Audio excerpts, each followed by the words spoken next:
So as you all know, our play this year is themed on the Bhakti movement.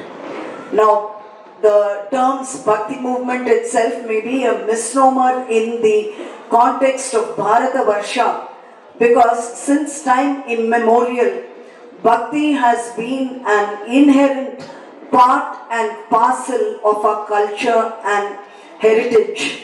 Nevertheless, historians date the Bhakti movement from around the 6th century, which had its inception in South India, in Tamil Nadu, with the Nayanars or Nayanmars and the Vaishnavite Alvar saints.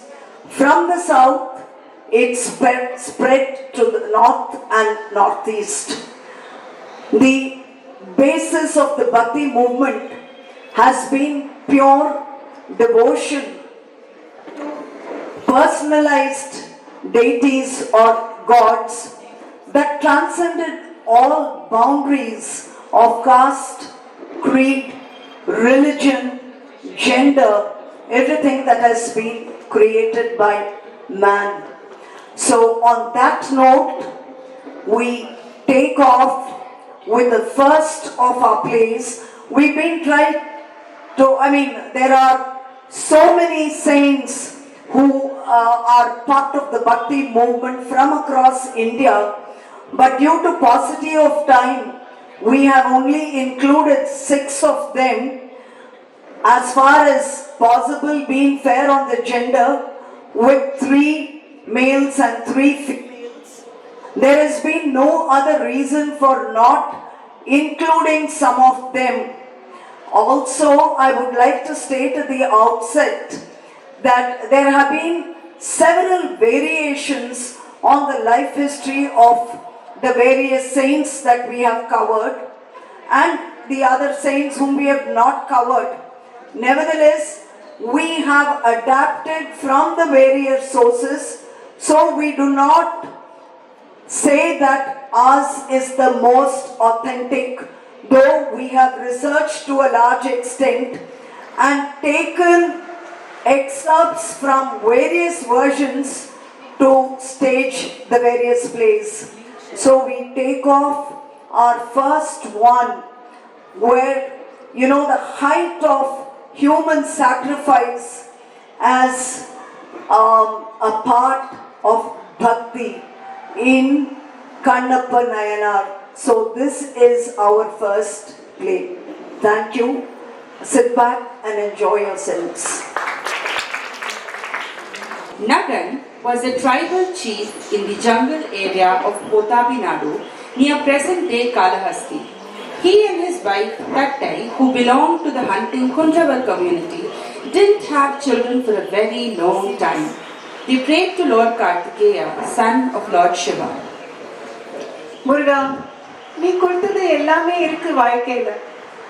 But still, we yearn for one more blessing from you. True, as my husband says, O Lord Muruga. While we thank you for everything you have bestowed upon us, please grace us with a child. That's our soul longing. In time, by the grace of Kartikeya, a son was born to the couple. They named him Tinnan. He grew up to be an expert archer and led his people into hunting expeditions. During one such trip, he was separated from his group while chasing a wild boar and found himself in an unknown part of the jungle.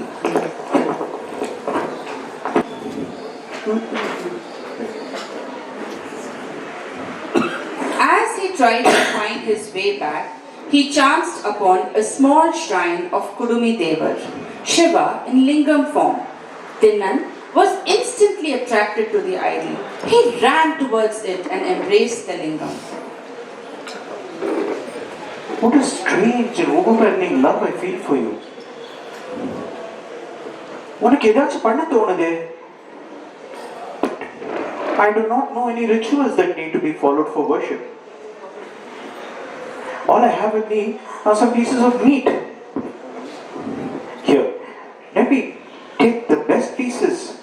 happily place them before you. Tinnan, who had roasted the meat on fire, had cut them into small pieces. He tasted each piece and kept aside the juicy bits in a cup made of a large leaf. He made an offering of these portions to the Lord.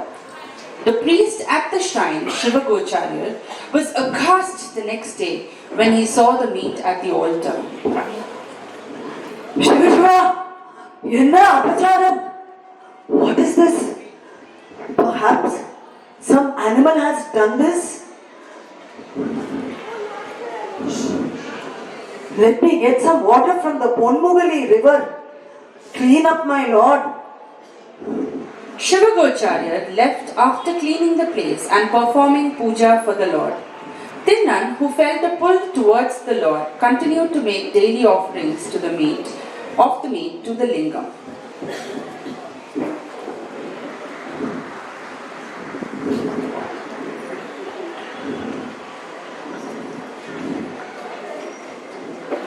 How I yearn to adorn the Lord with fresh flowers after washing him from this water from the stream.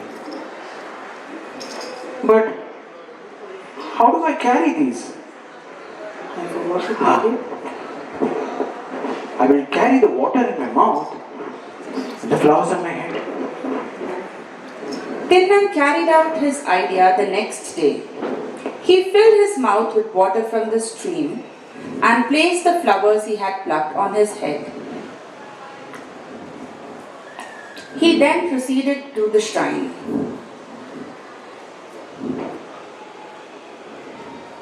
He performed Abhisheka for the lingam by spitting on it the water from his mouth, placed the flowers from his head on the lingam, and offered the meat he had hunted. He continued doing this every day. The Brahmin was repulsed and appalled by the spittles he saw on the Lord and the meat kept before him. Tears streaming down his eyes. உம்மை யாரு இப்படி அசுத்தப்படுத்துறாள்?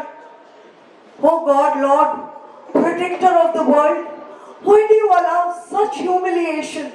Why do you bear such indignation from somebody?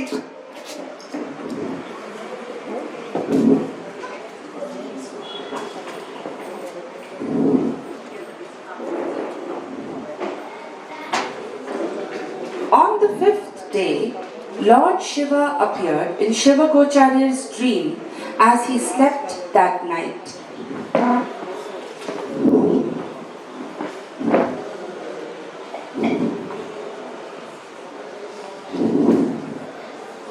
He who is doing all this to my idol is totally immersed in it.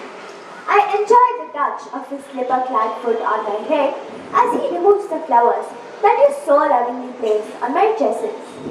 I feel it is Ganga herself who is bathing me as he spits out the water that he carries in his mouth.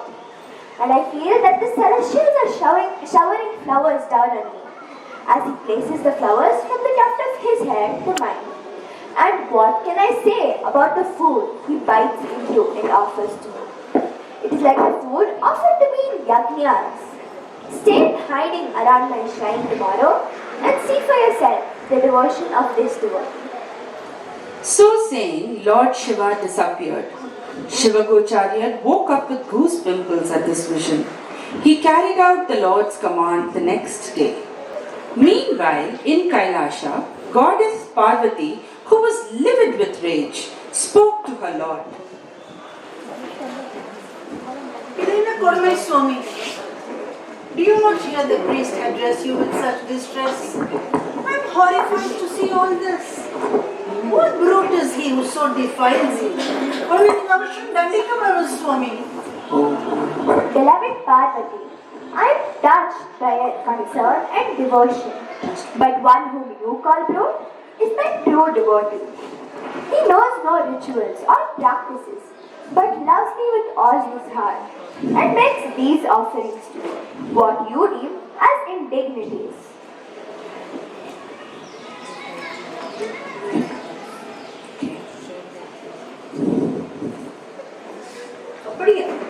How do you say that there is no devotee like him? You may see this for yourself. To get Parvati to see the truth, Shiva set a test for Tinnan. Hearing the Lord's command in his dream, Shiva Gocharya, after performing the daily worship of the Lord, hid behind a tree close to the shrine. As usual, Tinnan arrived with his offerings. As he approached the lingam, he noticed blood oozing from its right eye. Allowing the meat, bow and arrow to fall from his hands, he rushed towards the idol. He fell down at the feet of the Lord and wept bitterly. Swami, un kaiyil rattama, un kannil rattama. Here, let me try to wipe this off. Oh God, this blood doesn't stop. What can I do? Let me go and crush some herbs and apply them and see if it helps. Crying in distress, Tinnan rushed to the hill nearby to get some herbs. The priest was aghast on seeing this. Oh Bhagavane, Umakka in the Sodane. What do I do? How do I help? I cannot move from here. I'm just helpless. As the priest thought thus, Tinnan returned with some herbs. He crushed and applied its juice to the bleeding eye, but the blood continued to flow. Oh, this blood doesn't stop. What can I do? I have it. Haven't I heard? An eye for an eye is the only solution. Here, let me remove my right eye and place it on the Lord's. Tinnan took out his arrow and pulled out his right eye from its socket and placed it on the lingam. To his immense relief and joy, the bleed immediately stopped. He began to dance in joy. But Tinnan's happiness did not last long. For to his complete shock, the Lord's left eye began to bleed. The priest simply stood and stared in awe of Tinnan. What new problem is this? Now the left eye is bleeding. What do I do? I have no solution.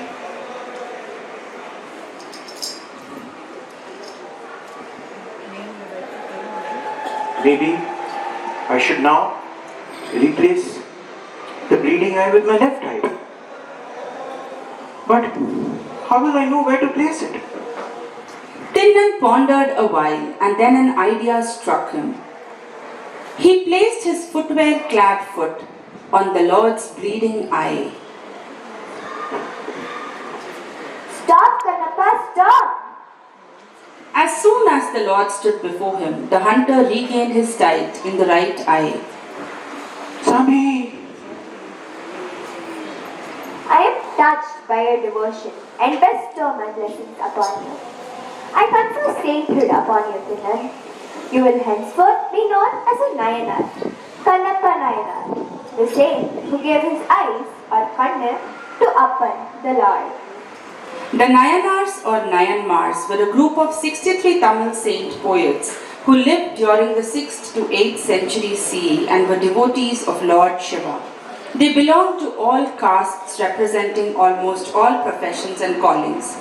Except Tirumular, the other 62 saints were householders engaged in routine domestic duties. All of them attained mukti by sheer bhakti, love and service without any expectations. Along with the 12 Alvars, the Vaishnavite poem saints, they influenced the bhakti movement in early medieval South India.